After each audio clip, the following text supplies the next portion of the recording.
सुराना परिवार ने आज सिद्ध कर दिया कि धन के साथ हमने धर्म को साथ लिया है।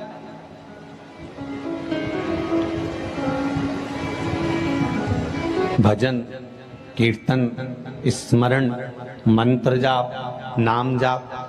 हम ये नहीं कहते कि तुम राम जपो कि कृष्ण जपो कि शिव जपो कि तुम ये जपो, तुम्हारी मर्जी पड़े उसको जपो। यहाँ तो सनातन धर्म में तो बफेट लगा हुआ है, तुम्हारी मर्जी पड़े 33 कोटि देवताएं, तुम्हारा मन पड़े जिसको जपो। राम जपना हो राम, कृष्ण जपना हो कृष्ण, शिव जपना हो शिव, ऋषभ जपना हो ऋषभ, बालाजी जपना हो बालाजी, देवी जपना हो देवी, तुम्हारी मर्जी पड़े जो जपो, पर अपने दिल से जपना, हृदय से जपना, मन से जपना।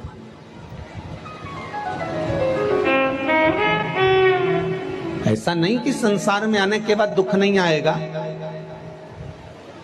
और जो महाराज तुमसे कह देना कि हमारे पास आओ, हम तुम्हारा सारा दुख काट देंगे, तुम्हारे पास जिंदगी में कभी दुख नहीं आएगा, समझ लेना घपलाबाज है ये। महाराज महाराज नहीं है, घपलेबाज। जो तुमसे कहे कि मैं गारंटी देता हूं कि तुम्हारी जिंदगी में दुख नहीं आएगा, तो यहाँ शिव महापुराण की कथा में माता पार्वती जी से शंकर भगवान नंदन बन काशी में कह रहे हैं, पार्वती मृत्यु लोक में 2 कारण से मनुष्य का जन्म होता है।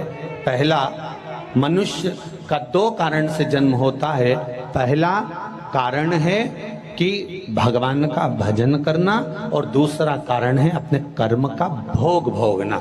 जब कर्म का भोग भोगने के लिए हमारा मृत्यु लोक में जन्म हुआ है, जब कर्म का भोग भोगने के लिए हम पृथ्वी पर आए हैं, तो कोई कैसे कह सकता है कि तुम बिल्कुल मैं बैठा हूं और गारंटी देता हूं और तेरे जीवन में दुख नहीं आएगा और तेरे जीवन में दुख नहीं आने दूंगा, तो ये व्यर्थ की बात है। आए हो मनुष्य लोक में, इस मानव का शरीर मिला है, परिवार मिला है, कुटुंब मिला है, रिश्ते नाते मिले हैं, तो दुख तो थोड़ा ना थोड़ा आएगा।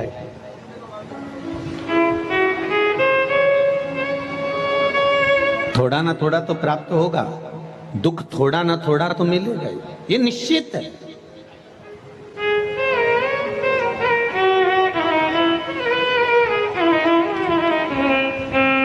जो डनलप के गद्दे पर सोते हैं और बादाम काजू खाते हैं,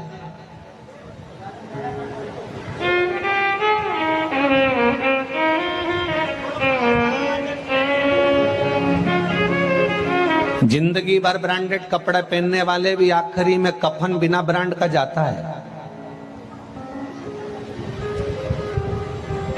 कफन की ब्रांड नहीं मालूम रहती कौन सी ब्रांड का है। हम तो कहते हैं अगर आप ब्रांड का कपड़ा पहनते हो तो एक स्टाम्प पर लिख के जाना, मरू तो इसी कंपनी का उड़ाना।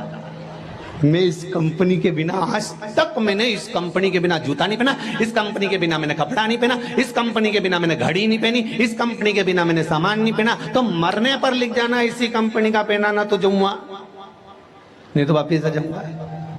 अरे भाई,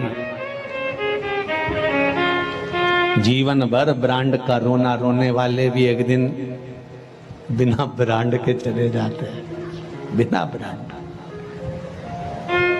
अब शिवजी पार्वती से कह रहे हैं कि कोई तुमसे कह दे कि तुम मेरे पास बैठो, मैं तुमसे ये कराऊंगा और तुमको दुख नहीं आएगा और तुमको तकलीफ नहीं आएगी। अच्छे से अच्छे भी एक ना एक दिन दुख के मारे नयन में जल झलक ही जाता।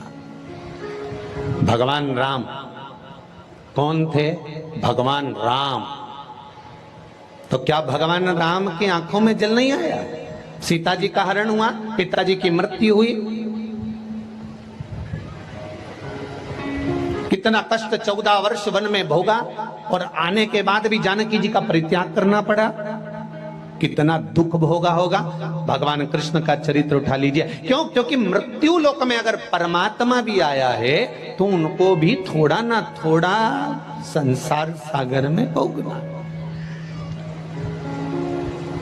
मत बुरे कर्म कर बंदे वरना पछताएगा, भगवान की आंखों से तू बच नहीं पाएगा, तू बच नहीं पाएगा। अरे ओ अज्ञानी मत करना लड़ी, तेरे कर्म का फल भी तू ही पाएगा, जैसा किया तूने तेरे आगे आएगा। मत बुरे कर्म कर बंदे, मत बुरे कर्म कर बंदे, वरना पछताएगा। भगवान की आंखों से तू बच नहीं पाएगा, तो बच नहीं पाएगा। तेरे कर्म का भोग तुझे भोगना ही है। एक बात हमने पहले भी कही, आज फिर कह रहे हैं, सुन लो रे राजस्थान वाली जीजियों और जीजाओं, अच्छे से सुन लो।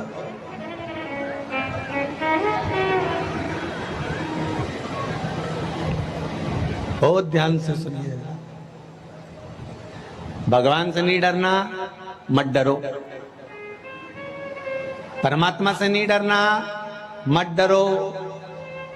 वेद और पुराण से नहीं डरना, बिल्कुल मत डरो। धर्म और शास्त्र से नहीं डरना, बिल्कुल मत डरो। माता पिता से नहीं डरना, बिल्कुल मत डरो। घर के बड़ों से नहीं डरना, बिल्कुल मत डरो। संत महात्मा जोगी सन्यासी मुनि तपस्वी से नहीं डरना, बिल्कुल मत डरो। तुम किसी से मत डरो, पर शिव महापुराण की कथा कहती है कि अपने कर्म से जरूर डरना, क्योंकि कर्म का भोग तो परमात्मा को भोगना पड़ता है।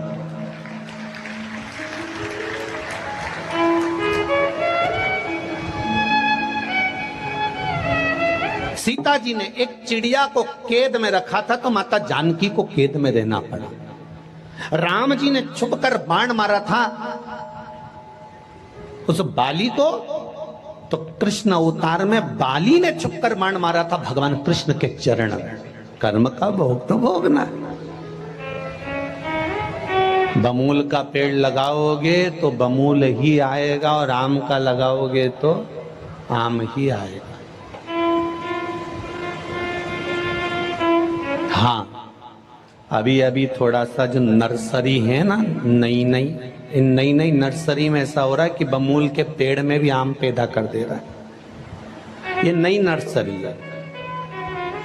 तो हमने पूछा ये कैसे हुआ, तो कहा ये बमूल के पेड़ में ऐसा कट लगाया, उसमें आम का पौधा ऐसा फंसा दिया, और फंसाने के बाद में उसमें हमने आम पैदा कर दिया। देखो गुरुजी, हमने पूरी कहावत चेंज कर दी कि बमूल के पेड़ में भी हम आम पैदा कर सकते हैं। तो हमने कहा हम भी तो वही कर रहे हैं, कलयुग में शिव युग लिया है, और इससे बढ़कर क्या चाहिए।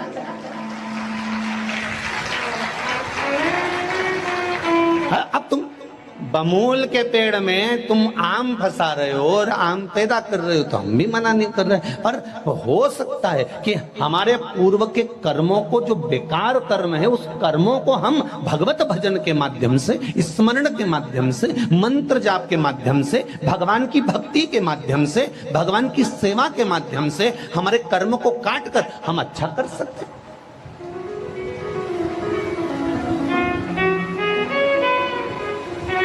दुख बहुत सारा है,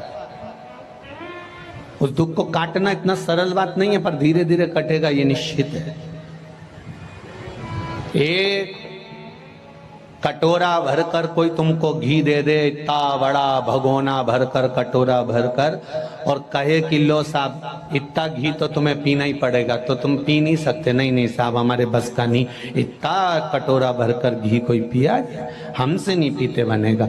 फिर क्या करोगे, तो कोई चतुर गुरु के पास जाओगे, तो वो गुरु कह देगा एक काम करो, कटोरा भरकर घी है और उसको पीना है, तो एक काम करो, उसको आटे में सेको, आटे में मिलाओ और उसका सीरा बनाओ, उसका हलवा बनाओ। सीरा हलवा बनाओगे तो एक कटोरा घी क्या, 2 कटोरा घी भी सीरे में, हलवे में तुम खा सकते हो। उसी तरह दुख अगर बड़ा है, कटोरा भरकर दुख है, तो उस दुख को डायरेक्ट नहीं पी सकते, उस दुख को तुम इतनी जल्दी निवारण नहीं कर सकते, उस दुख को तुम इतनी जल्दी समाप्त नहीं कर सकते। इसलिए एक काम करो, कटोरा भरकर अगर घी है और नहीं पी सकते, तो उसको आटे में सेक कर हलवा बना बनाकर, सीरा बनाकर खा जाओ। एक कटोरा घी आराम से खा जाओगे, पर डायरेक्ट नहीं पी सकते। उसी तरह दुख एक कटोरा भरकर है, वो समाप्त नहीं हो रहा तो उसको भगवान शंकर की शरणागति में ले जाकर छोड़ना चालू करो। उसको भी आटे में सेकना चालू करो, थोड़ा भजन चालू करो, थोड़ा कीर्तन चालू करो, थोड़ा मंत्र जाप चालू करो, थोड़ा स्मरण चालू करो, थोड़ा भगवत भजन करना चालू करो, और उसमें मिलता जाएगा दुख, थोड़ा थोड़ा दुख मिलता जाएगा, तो वो दुख तुम झेल सकोगे और जीवन में फिर खुशियां सम्मुख में आ जाएगी। फिर दूर नहीं वो प्रसन्नता के दिन, फिर दूर नहीं है।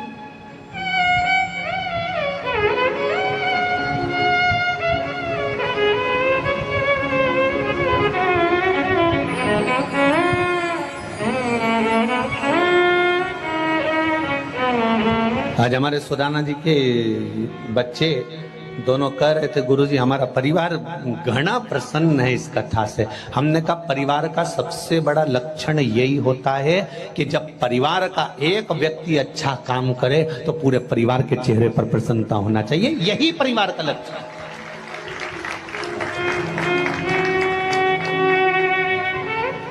परिवार का लक्षण ही यही है कि आपकी प्रसन्नता में सब प्रसन्न और आपके दुख में सब दुखी। ये परिवार का लक्षण। पर आजकल थोड़ा सा उल्टा है। परिवार में अगर प्रसन्न दिख रहे हो कि इसके यहाँ गाड़ी आ गई, बंगला आ गया, तो लोगों का मुंह उतर जाता है। और आपके यहाँ अगर थोड़ा सा दुख आया तो कई परिवार के लोग ऐसे हैं कि डीजे की गाड़ी उनके सामने फीकी है, पूरे मोहल्ले में प्रचार कर देते हैं कि उसके साथ ऐसा हो गया। डीजे की गाड़ी फीकी। बहुत सुदाना जी प्रसन्नता का विषय है कि आपका परिवार बड़ी प्रसन्नता का आनंद ले रहा है। ये परिवार होता है, इसका कुटुंब का ये आनंद है।